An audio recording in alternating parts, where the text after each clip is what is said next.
Thank you very much. Hello, everyone. My name is Gisela Escobedo, and I'm here with the Community Language Co-op. And we're here to help create a space for language justice.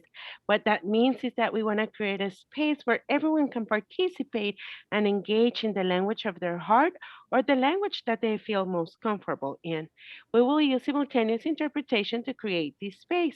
So when I finish saying this in Spanish, we will turn on interpretation and you will see a globe icon on the bottom of your bar, or if you have a phone or a tablet, it has three dots that says more. So if you're not fully bilingual, we ask that you select your preferred language. If you're bilingual, just feel free to listen to everyone in their language. You can also mute original audio so you don't listen to both languages at the same time. Hola, mi nombre es Gisela Escobedo y estoy aquí con la Community Language Co-op y estamos aquí para ayudar a crear un espacio donde practicamos la justicia del lenguaje. Lo que esto significa es que queremos crear un espacio donde todos pueden participar e involucrarse en el idioma de su corazón o en el idioma en el que se sienten más cómodos. Vamos a usar la interpretación simultánea para crear este espacio. Así que cuando termine de decir esto, van a activar interpretación y usted verá un icono de globo en la barra de abajo de su pantalla o si tiene un teléfono o una tableta, dice tres puntitos y dice más. Usted va a seleccionar su idioma preferido. Si eres bilingüe, pues puedes escuchar a todos en su idioma. También puedes seleccionar silenciar audio original para que no escuches ambos idiomas al mismo tiempo. Vamos a estar checando ambos canales una vez que activemos interpretación. Muchas gracias. Thank you very much. You can go ahead and turn on interpretation. Thank you so much, Gisela, and thank you so much to the Colorado Language Cooperative. So welcome everyone to the webinar Beyond the Label, Health Impacts of Harmful Ingredients in Cleaning Products. My name is Jamie McConnell and I go by the pronoun she, her, and I'm the Deputy Director of Women's Voices for the Earth. This webinar is being recorded and we will send out the recording to everyone who RSVP'd. So this webinar is hosted by Women's Voices for the Earth. WEAVE is a national environmental health organization working to eliminate toxic chemicals that impact our health. We focus in several different product areas to increase disclosure of ingredients and to eliminate harmful ingredients, including cleaning products, salon products, and cosmetics, and intimate care and menstrual products. On today's webinar, Alexander Scranton, Women's Voices for the Earth's Director of Science and Research, will discuss the findings of the report Beyond the Label. Alex is the author of numerous reports on the health impacts of chemicals in cleaning products, including household hazards, disinfectant overkill, dirty secrets, what's hiding in your cleaning products, and deep clean, what the cleaning industry should be doing to protect your health, and also fragrance industry, policy failures, the trade secret myth, and public health.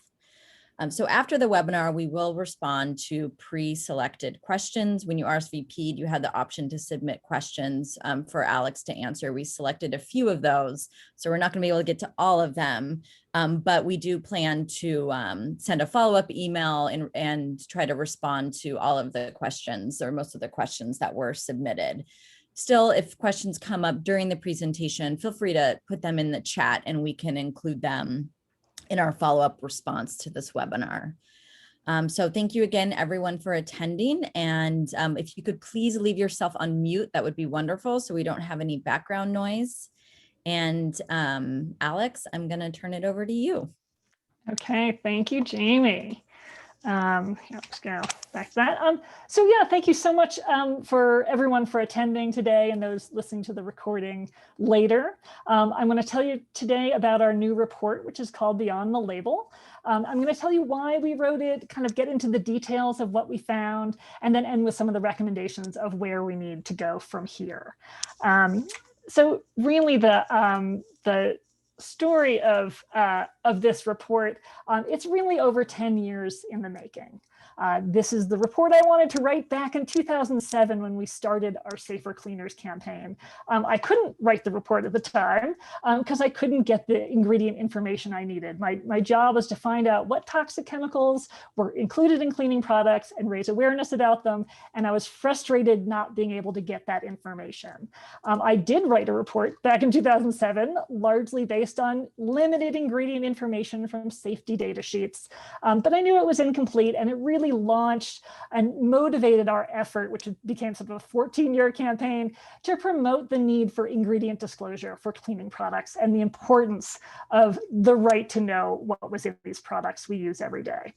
Now, one of the eventual results of these efforts was the California Cleaning Products Right to Know Act. And this is a law passed in 2017, went into effect in 2020, which required companies for the first time to disclose ingredients of cleaning products both online and on their labels. So this report is really our first dive into the wealth of ingredient information that is now out there available on cleaning products. And it was really exciting to find out things that I've been wondering about, for over a decade. With this report, we really had three main goals. The first was to investigate what do we know now about cleaning products ingredients that we didn't know before based on this newly available information. What was interesting, what's relevant, and really what's of concern. And I'll go into a lot of detail today about the specific chemicals that we highlighted in the report. The second goal of the report was really to uplift this concept of cumulative impacts of toxic chemicals and other stressors on our health, and considering the role that cleaning products exposure plays in that. For a long time, cleaning products have kind of gotten a pass. We weren't applying them to our skin the same way we do with cosmetics. There's a general assumption that any impact on our health, with maybe a few notable exceptions, is probably negligible. And this has really led to a mindset that we can use just about any ingredients we want in these products to get the job done. But the reality is the cleaning product exposures are just one part of the everyday toxic burden that we face that affects our health. And that toxic burden we all face is not equally shared. It's disproportionately shouldered, certainly in the US, by frontline workers, low-income communities, and people of color. Too often we look at the impacts of consumer products like cleaning products in isolation. What's cleaning this counter going to do to my health today, right? But we need to remember that cleaning the counter today is not the only exposure that's affecting your health, and particularly overburdened populations simply don't need any unnecessary additional hazards, especially where safer alternatives exist. And it's really this mindset that we need in order to truly design safer products. Now, the third goal of the report was taking these considerations to discuss how the cleaning product industry can improve safety as a result. We didn't find any of the chemicals that we're going to talk about, we didn't find any of them to be essential to the performance of any particular product, which means companies have choices. They can choose to use these chemicals or not and still make great functional products that their customers are going to like. So we can make better choices, and we should be making better choices. So just a brief slide on what this report is not about. There are many known real hazards of cleaning products. We got a lot of questions, sent in advance about disinfectants and quats, for example. These are real hazards. There's a lot of information on our website you should check out. There are seriously corrosive chemicals like things in oven cleaners, paint strippers containing methylene chloride. These can cause death upon use. I mean, these are really serious hazards. There are reactive products that can create chlorine gas, for example. Not meant to discount any of these hazards. These are real hazards of cleaning products that we need to deal with, but it's just not what this report was about. This report was really looking at what's new, what novel information can we find that can help support moves to safer products. So what did we do? I read a lot of ingredient lists. for this report. And given I had waited a long time to have access to this data, and I'm a data person, so I kind of enjoyed it a lot of the time. I really am a data geek, and it was like a scavenger hunt, trying to find out what was in these products. But there's a lot of variety out there in how ingredients are disclosed by different companies, and frankly, too much variety. Some companies are doing a great job making it real easy. Some companies make it very, very difficult to find the ingredients on their website. So a lot of work to be done there to streamline this and make it easier for consumers to get this important information. I spent a lot of time on individual company websites looking through products. I spent a lot of time on smartlabel.com. If you don't know Smart Label, it's a great resource. A lot of the major manufacturers have chosen smartlabel.com as their way to roll out ingredient disclosure for their products. So all of their products will be listed in one location. It's kind of a handy place to be able to compare ingredients between different products. Overall, I looked at about 500 currently, or over 500 currently sold products, really to create a snapshot of what's out there today. We couldn't look at everything. There are just too many products out there, but we focused on major market share brands. We looked at brands marketed specifically to people of color. We looked at some green brands, and we looked at institutional and janitorial products. So we hope we're getting sort of a reasonable sample that would be representative of the kind of chemicals that we're seeing in products today. So what did we find? We chose, there was so much information out there, but we came to 7 ingredients or groups of ingredients that we chose to highlight. These all represent chemicals of concern. They are commonly found in a variety of products. We didn't choose, some chemicals we only found once or twice. We thought they might either be new to consumers, or if they were familiar chemicals, perhaps because they've been used in cosmetics and are known that way. There was not a lot of awareness that these are also frequently used in cleaning products. So this represented a new and concerning route of exposure. Now, 5 of the chemicals that we chose were part of the fragrance. This is one advantage to the California Cleaning Product Right to Know Act, which is a requirement to disclose the function of every ingredient on the website. So you could tell if it was, in fact, a component of the fragrance. And this is where a lot of new information was offered for the first time. This is the first law really requiring disclosure of hazardous fragrance ingredients. So there was a lot of new information there. We also highlighted 2 preservatives. These are commonly found in cosmetics, but not as well known to be found so commonly in cleaning products. And then the last group is a group of solvents called Glycol Ethers that I actually reported on back in 2007. And it was really interesting to see where these chemicals are still showing up, despite some of the progress that's happened. So I'm going to go into these categories one by one. I'll start with diethyl phthalate. And this chemical might be one that is familiar to you. Phthalates aren't quite household names for everyone, but certainly folks concerned about toxic chemicals may have come across them, certainly in relation to cosmetics. And the surprise here was really that we found any products containing them at all, because we've been repeatedly told by manufacturers that they just weren't really being used anymore. We only found diethyl phthalate, which has had a reputation for being sort of the less harmful phthalate in comparison to something like dibutyl phthalate or diethyl hexyl phthalate. But in the many years, this was, the research at the time, it seemed to be less toxic.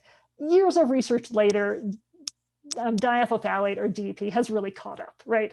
There's a wealth of animal research showing that these are problem chemicals in terms of reproductive toxicity. There's a lot more human epidemiological studies showing, increases in preterm birth. There's impacts on lung function and breathing in humans. It's one of, among the other group of phthalates that is a neurotoxicant.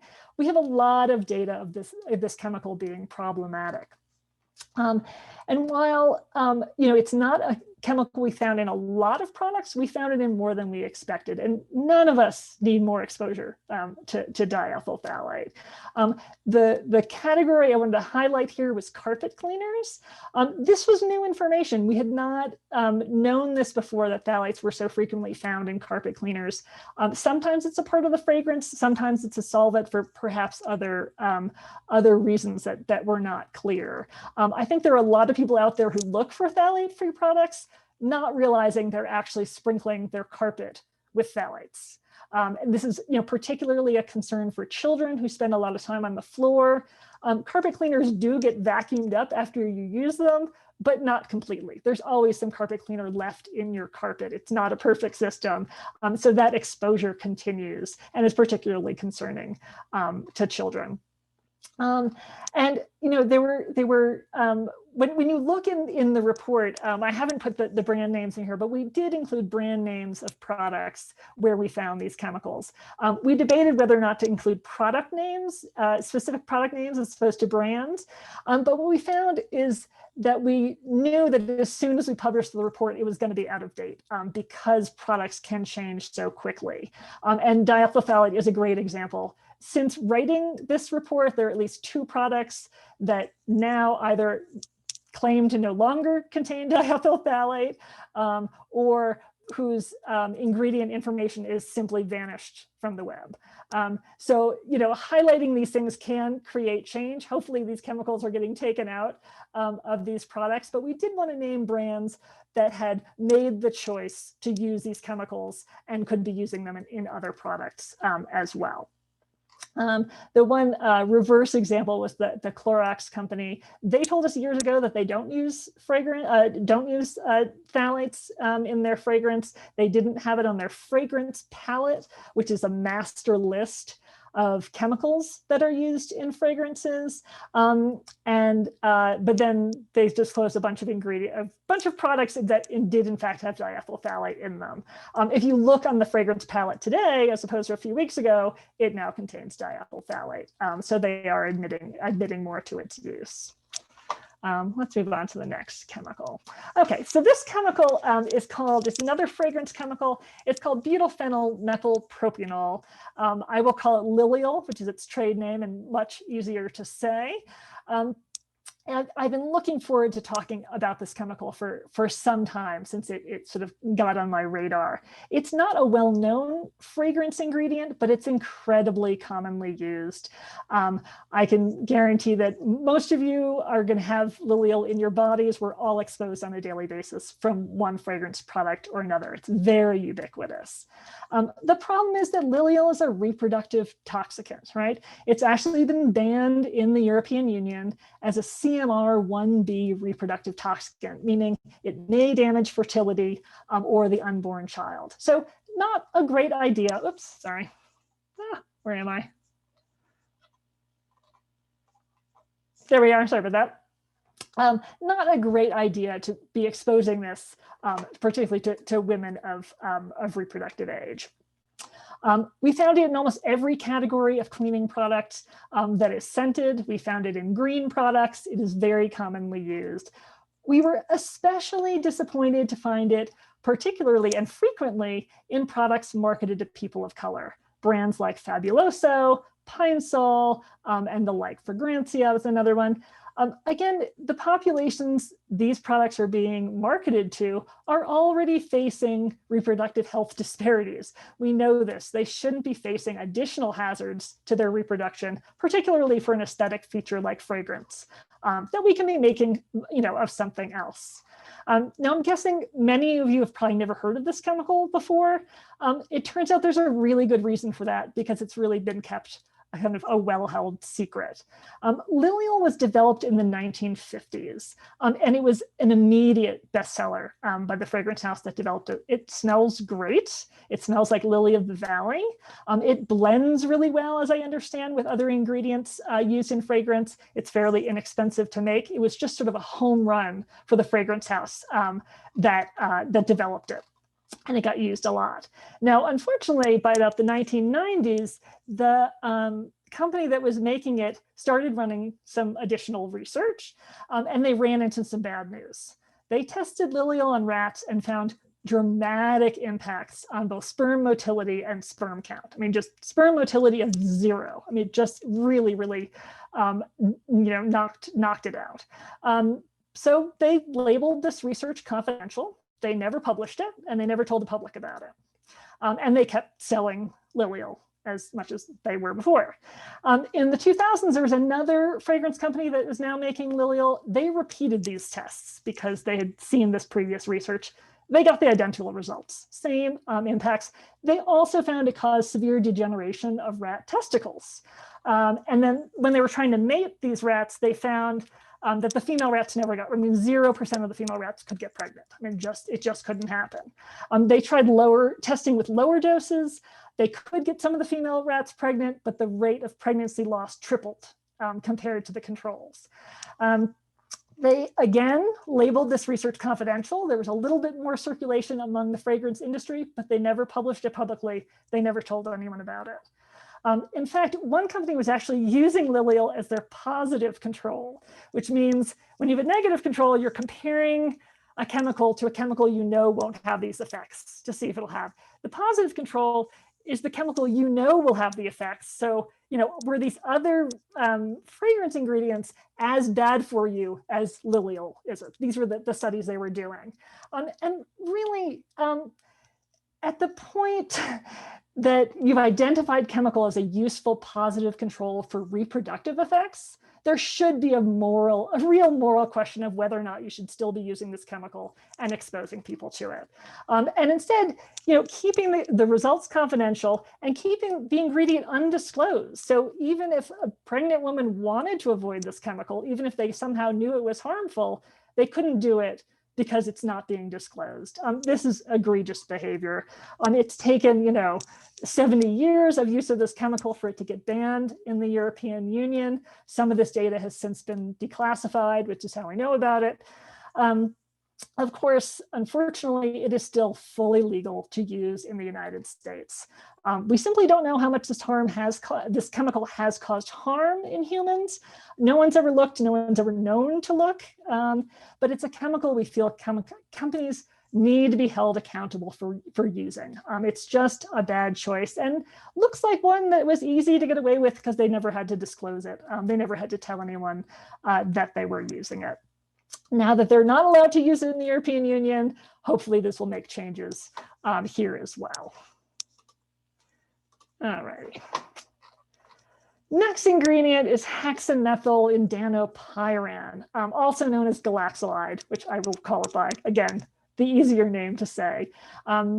We were not surprised to find this chemical in cleaning products. We'd known for years it's been used by some companies like SC Johnson. They voluntarily disclosed they were using this ingredient a number of years ago. They also told us that they were moving away from using it, sort of phasing it out. Unfortunately, in our recent research, we have found no indication that that is true. They're still using it very widely. We found it in green brands like Methyl. It's in a lot of air fresheners, all-purpose cleaners, again, a lot of these scented chemical cleaning products. Now, a few years ago, we commissioned what's called a green screen for safer chemicals assessment on galaxolide. And the green screen is an internationally recognized method for chemical hazard assessment. It really looks at a chemical, rates it on a number of health and environmental endpoints. And the result of the green screen was that galaxolide was what they call a benchmark 1 chemical, meaning a chemical of highest concern whose use should be avoided. This green screen is made publicly available. We talked about it a lot. Companies know that it's been rated in this way. The main reasons for this rating were that it's persistent, it's bioaccumulative, and it's very toxic to aquatic organisms. It also had a moderate rating for being potentially an endocrine disruptor, which is, of course, a real red flag. So this is a chemical that's, once it's released into our environment, it doesn't break down or degrade very well. It sticks around, particularly in water, where it's very toxic to organisms. And this is what the data has shown everywhere we've seen. Scientists have been monitored for galaxolide and other chemicals, and whether it's rivers, oceans, lake water, sediment, drinking water, they find it almost all the time. It's often noted as the chemical they found in the highest concentrations in the sample. And our water, and this is around the world, these tests have happened globally, is contaminated and kind of smells like galaxolide. Much of it is coming from cleaning products, which by design are commonly washed down the drain and into our water systems. Galaxolide is persistent enough to make it through the sewage system, through the wastewater treatment plant, and into our water. We don't need any more galaxolide in our water. We know better than to be using a persistent chemical like this.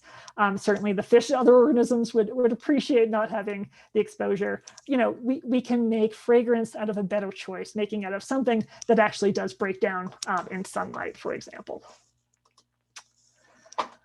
Next up is a group of chemicals called Tetramethylacetyl octahydronaphthalenes. Thankfully, again, it's got an acronym, which is OTNI, and that's what I'll call it.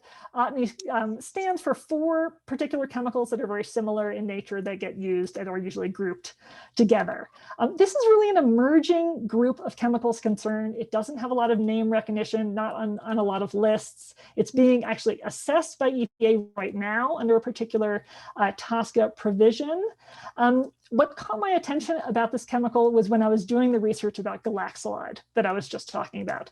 It turns out where you find galaxolide in various, water and soil and things, you're also finding OTNI, and that's what they're finding. It was also frequently noted as one of the chemicals found in the highest concentrations, sometimes orders of magnitude higher than other chemicals that they were looking for.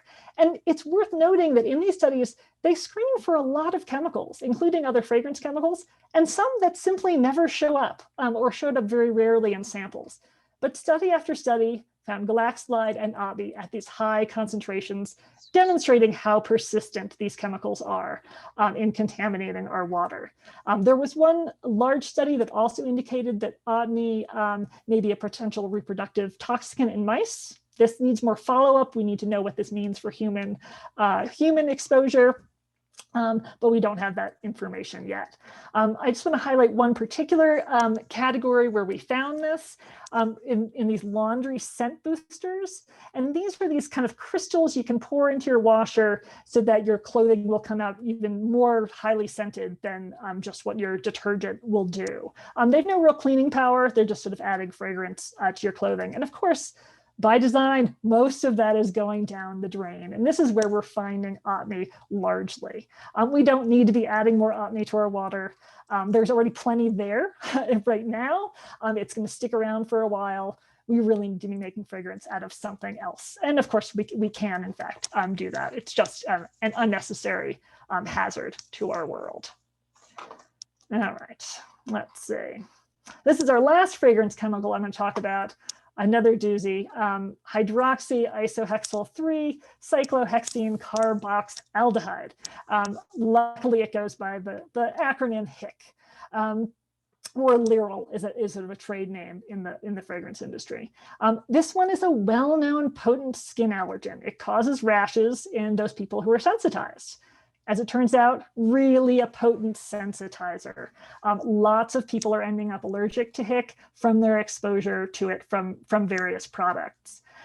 In fact, there are so many known sensitizations to this chemical that it was banned from consumer products in the European Union. And that ban goes into effect this summer. It's already coming out of products. Skin allergy may not be the worst outcome you can think of health-wise, but it can in fact severely affect your quality of life when you're sensitized. And this is where we need to consider cleaning workers whose livelihood can be completely disrupted or even ended by skin allergies that they can't avoid when they're given products to work with. So this is it's another interesting example of a chemical which it has largely been taken out of European products in recent years. This impending ban has been known, so they've been doing these substitutions. As a result, the rates of allergy in sort of the dermatology literature to HIC have gone down. It's a real public health success in getting it out of these products. Of course, not so in the United States. It's still perfectly legal to use here. We're still seeing allergies to it. But given these noticeable health benefits seen in Europe from this ban, I think companies really should be offering that same benefit to their customers here and in other countries as well. And they need to be held accountable for that. Okay. Next, we're done with fragrances. I want to talk about the two preservatives that we wanted to highlight. This is methyl isothiazolinone, or MI, and methyl chloroisothiazolinone, or MCI. The story is very similar to HIC that I was just talking about. In the biggest health impact from MI and MCI is skin allergies. These chemicals became very well known as problematic chemicals in cosmetics, where they were heavily used. It didn't take very long between the time they were first introduced as preservatives in cosmetics for dermatologists who have never heard of them before to finding that they were the #1 skin allergen that they were dealing with in their patients. I mean, really, it was a matter of years. It was very, very swift for this epidemic around the world of allergies to MI and MCI. And so it took a few years, to get there, but there was this general acknowledgement, certainly in other countries, that the widespread use of MI and MCI, particularly in leave-on cosmetics, was a mistake. It shouldn't have been done. It was quickly banned or at least severely restricted from cosmetics in many places around the world, like the European Union and Australia. Again, just like HIC, the impact of the ban was seen very quickly. In a matter of 2 to 3 years, rates of allergy to MI dropped in half in the European Union, dropped in half in Australia. Incredibly effective way to eliminate this exposure and eliminate these health impacts. Again, I feel like a broken record. Needless to say, there's no ban on these chemicals in the US. The latest data available on skin allergies shows that we're still at epidemic rates and they are increasing. They're not decreasing here. We need to change this, certainly. There's been a lot of talk focusing on other categories of products that contain these, what do we do past cosmetics? Paints and glue have come up a lot. We felt the need to raise awareness of how frequently these are found in cleaning products. We found it all the time. Now, unfortunately, 2 of the most common categories of products where we found MI and MCI were cleaning wipes and liquid dishwashing soap, where there's a tremendous exposure to your hands. These are chemicals you don't want skin exposure, and these are 2 cleaning products where there's a lot of exposure to your hands from using a wipe or from washing dishes, hand washing dishes. So we need to change this. Now, preservatives are important. You don't want, your package, you want it to have a shelf life. You don't want it to be growing mold or bacteria on the shelf. So preservatives are important. Unlike fragrance, they can be more difficult to switch out. And we've heard this is the challenge, particularly to find good replacements for MI and MCI in cleaning products. But some products have done it. I did not find any category where they could only use MI and MCI. There are other companies who are using alternatives. It's not sufficient to just say, well, it's too hard to find a replacement, right? This is, when public health is at stake, we need to be supporting and encouraging green chemistry innovation to find better preservatives that don't harm our health in this way. So we really need to be pushing for better alternatives there. Okay, so this is our last chemical group. These are the glycol ethers. And I hope you're still with me. I realize this is a tremendous amount of chemical information all at once. This last year, glycol ethers are a very large category of chemicals, but we focused on 3. There were 3 particular chemicals that were common to cleaning products. A lot of them get used, but these were the 3 you'd find most often in products. And they're 2-butoxyethanol, butoxydiglycol, and ethoxydiglycol. None of these have better names. And they all have a tremendous number of synonyms. And this was the one, one of the trickiest ones I had to look for. I often had to look for the chemical abstract service number, called the CAS number, in order to identify if it was in a product, because they go by so many different synonyms. So we definitely need some help to make it more easier to find these chemicals. And these are potent solvents. They've been used in cleaning products for a long time. We've known, especially recently, there's research showing that they are developmental toxicants affecting the brain. So the particularly vulnerable population are pregnant people, right? Women of reproductive age who are exposed either before or during pregnancy. What they've done is they've measured this exposure and then followed their kids and looked at impacts on brain development, motor development, behavior, and you're seeing detrimental effects all along the way, throughout the life course. These are impacts to the brain that have lifelong effects on these kids, and they're avoidable. I mean, they're avoidable. We don't need to be using these solvents. I mentioned at the beginning, I reported on some of these chemicals back in 2007 when I wrote that first report. We found them in a handful of very popular consumer products. They were in Simple Green. There was a Windex product that contained one of these. It didn't take long after highlighting these examples for these products to get reformulated. I mean, they were clearly easier, better, safer solvents readily available that can replace these chemicals. And that has happened in the major brand kind of consumer products. But I'd always wondered, like, is everybody doing this? Is it just, the major brands that have taken these out and found in these? But of course, the information wasn't there until recently. And here's where we found them. We didn't find them in major brands. Major brands have not, sort of recurred using these. They have not reintroduced them. But we did find them frequently in dollar store products, generic brands, and janitorial and institutional products. So, and it was largely glass cleaners is the category where you most frequently find these solvents. Again, there are great alternatives to glycol ethers. But so there's a real sense of inequity here. You've got these dollar store shoppers, for example, who are possibly more likely living in low-income neighborhoods. They might be more likely people of color. Their health is already at risk from a number of other factors. And then they're going to be more exposed to these harmful chemicals from their cleaning products, comparing to buying, a more expensive, popular, consumer brand.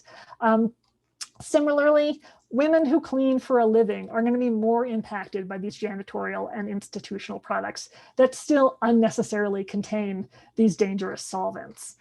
We have much better choices that perform the same function. Taking it out of major consumer products was really a great step forward and reduced a lot of exposure, but we need to finish the job. It just seems like some of these companies didn't get the memo, right?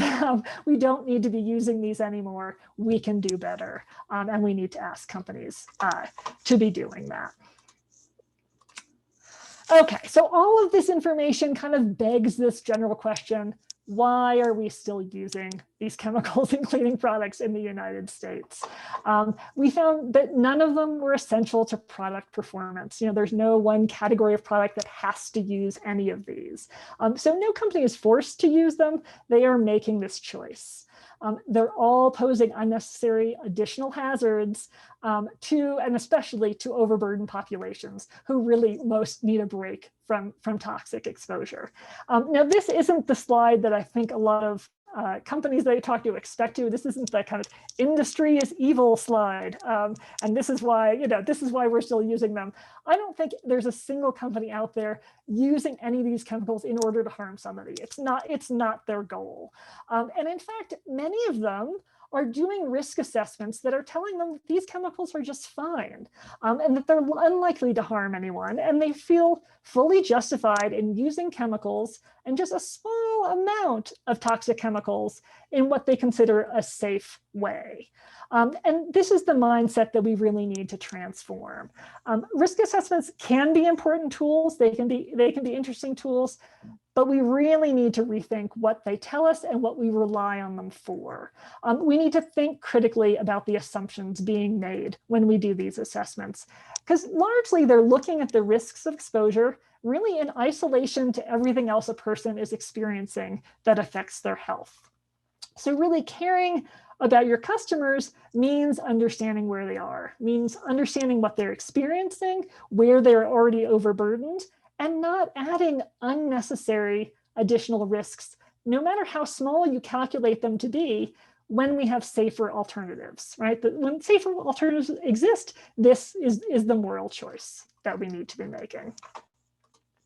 So this is just to sum up this cleaning product manufacturer responsibility. Manufacturers are responsible for the safety of their products, and they have to make the health of the people that use them and are exposed to them a priority. They need to do a better job of understanding who uses their products, how they're using them, what other cumulative impacts they're being exposed to that are affecting their health, and how cleaning products play a role in adding to that. So the last, my sort of last thing is talking about recommendations and where we go from here. And if you look at the report, we've got a long list of recommendations. And I'm not going to go into great detail on all of them, but we've got 3 sections. We've got a policy recommendation section. We have recommendations on what corporations can do. We have recommendations on what individuals can do. So from a policy perspective, obviously there's a lot of work to be done to better protect workers, and there's some great examples in there. We need to do a better job of substantiating the safety of ingredients, and we need to better ingredient disclosure, particularly for fragrance. Corporations can also be doing a better job of disclosure. There's, as I said before, a lot of companies are making it pretty difficult to find those ingredients. They're legally compliant, but it makes it pretty difficult to find and pretty difficult to understand. They need to do a better job, particularly on fragrance ingredients, where disclosure has not been so great. And there are some companies that are still not disclosing that need to come into compliance. We need corporations to really rethink the safety substantiation of their ingredients and how they're choosing them. We have something called the Health First Roadmap on the Women's Voices website, which is really a roadmap to help guide companies into better safety assessment and how to rethink their choices of ingredients. We encourage companies to look at third-party certification of products. No single certification is going to be perfect. They all have issues, but we do think there's some real advantages to running your products through a screen, like the EPA's Safer Choice, for example. It can be really informative to a company to have external guidelines and specifications applied to your products to see what comes up. And that can be very helpful for companies. Lastly, we have recommendations for individuals to help them find and choose safer products, while companies still have their work to do, right, to improve their products. So reducing or eliminating use of fragrance products will eliminate a lot of exposure in the short term until we can get those safer fragrances. Reading cleaning product labels and websites is going to be really helpful to avoid chemicals you want to avoid. Contacting cleaning product manufacturers is what really creates change. When you find things on their labels, they need to hear from you. Look for third-party certified cleaning products. Again, the different certifications really vary. There's Safer Choice, there's EWG certified or verified, Made Safe, Green Seal. There's a number of different ones out there. There can be issues. You really have to look and see what most meets your own needs. And then lastly, you can make your own cleaning products. That is fairly simple to do, and you can avoid a lot of the unnecessary additives that we were talking about here. So I think that's my last slide. Thank you so much for sticking with me, because I know that was a tremendous amount of information. Great. Thank you so much, Alex, for that wonderful presentation. And just a reminder to folks that we are recording this webinar in English and Spanish. And we'll be sending out a recording to everyone who RSVP'd, and you're free to share that with whomever you like. So that will be going out within the next week or so. So look for that in your inbox. And I just want to say our Beyond the Label report is just one example of all of the work that Women's Voices for the Earth does to make products safe for your body, the community, and the planet. And it's really all powered by people like you and donors like you. So if you are able to spare $5 or $20 or $50 or whatever amount feels comfortable for you, it hugely makes a difference in our ability to do the work. So please consider making a donation today at www.womensvoices.org. www.preservatives.org/give. And I appreciate everyone being on this webinar. Now we're going to go into kind of the question portion. We have about 15 minutes for that. And just a reminder that we are answering some pre-selected questions. When you RSVP'd, you had the option to submit a question. We've selected a few of those to respond to today. But if you do have other questions, you can type them in the chat. We will be following up. And along with the recording, there'll be some resources that address the questions that came up that were submitted through the RSVP form, and then also today in the chat. So first question. My 35-year-old son is not interested in switching to fragrance-free detergents for clothing. Can you provide any compelling reasons that might be relevant to his age group? This is a great question, and one we get a lot. People like fragrance products. It's hard to get folks to switch. I'm hoping some of the information from this webinar will be useful. I talked a lot about fragrance ingredients and some of the harm in the ones that are often kept hidden from consumers. I would certainly highlight again Lilial, which is that chemical that was shown to have detrimental impacts on rats. We know it's severely detrimental to sperm in rats. It can cause severe testicular degeneration. This tends to get the attention of 35-year-old men, so that may be compelling. The other thing to think about with laundry detergent particularly is that the laundry detergent is designed to wash odors out of clothing. But at the same time, they've got this kind of miraculous chemistry that embeds the fragrance odor back into the clothing, and it doesn't get washed out with everything else. They can leave a fragrance that withstands the water and turbulence of the washing process. And it's amazing how they've figured out how to do this. They have these super tiny kind of capsules of fragrance which latch onto your clothing. And then it's only when they're sort of rubbed against or disturbed that they burst and release that fragrance over time, which is how they can last past the washing. They can last through multiple wearings of clothing, and these little capsules continue to burst over time. It's certainly a question of what happens to these capsules. Where else are they going? There's a concern whether or not they have similar impacts to, say, microplastics, in our oceans. Are they going into our body, and what else are they sticking to? It's a little creepy, honestly, to think about. So that might be another useful argument to try. But truly, it is hard to get folks who really enjoy fragrance to go fragrance-free if it's not bothering them kind of in an acute sense. So we really need safer fragrances, in the meantime to serve those needs. Great, thanks, Alex. Another question is, what are the best cleaning products, soap, laundry detergent out there besides vinegar and water? This is a great question. Again, one we get all the time, and there were several people who entered questions like this. I think there might even be one in the chat about this. I totally understand the desire to be told just which products are good and which products are bad, and to have kind of rankings of these things. Unfortunately, this is a huge job. To be able to vet all the products that are out there. It's not that easy because they come on and off the market so quickly. There's kind of too many of them, and they change all the time. But I can tell you this generally.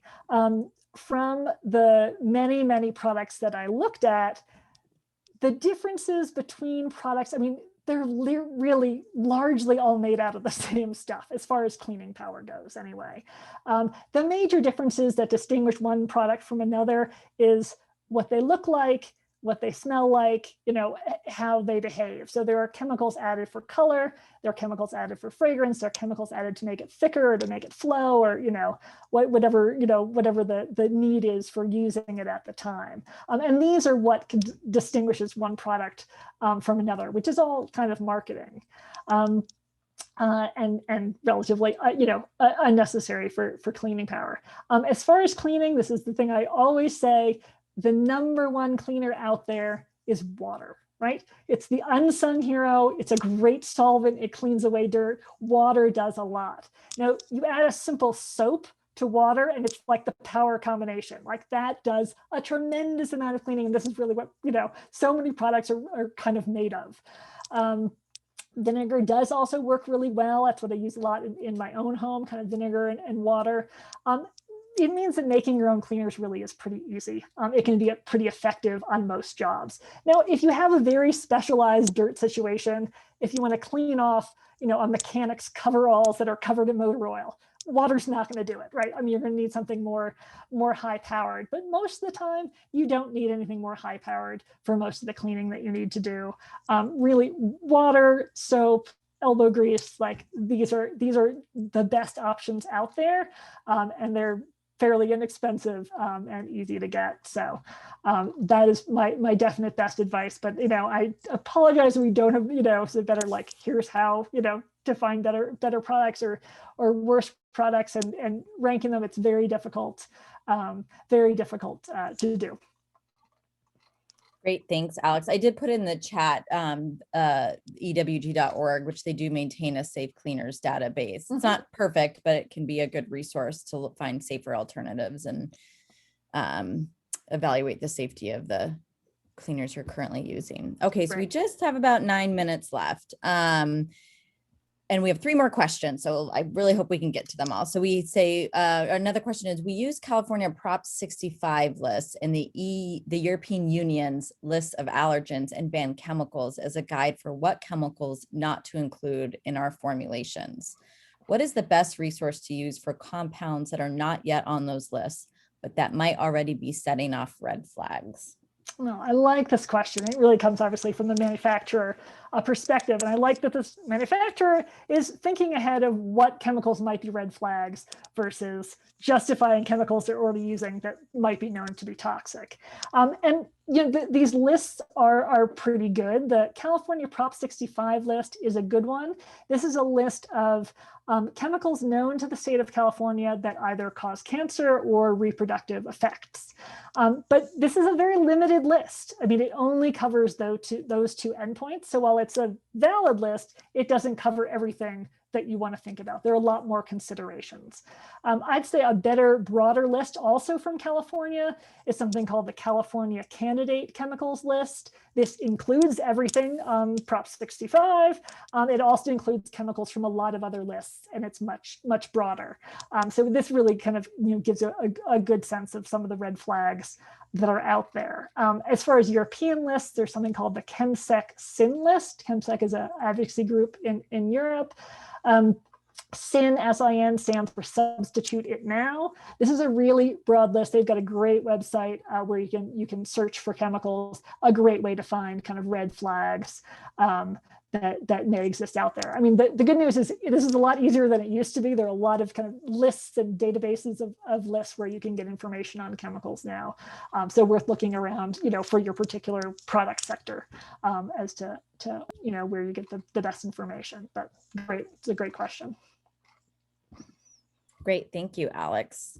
Another great question. Why is it that Europe has been aware for years about harmful chemicals and banned their use, but the US continues to allow them? Yeah, and this is a great question. This goes back to me being kind of a broken record during this webinar, talking about Europe versus the US.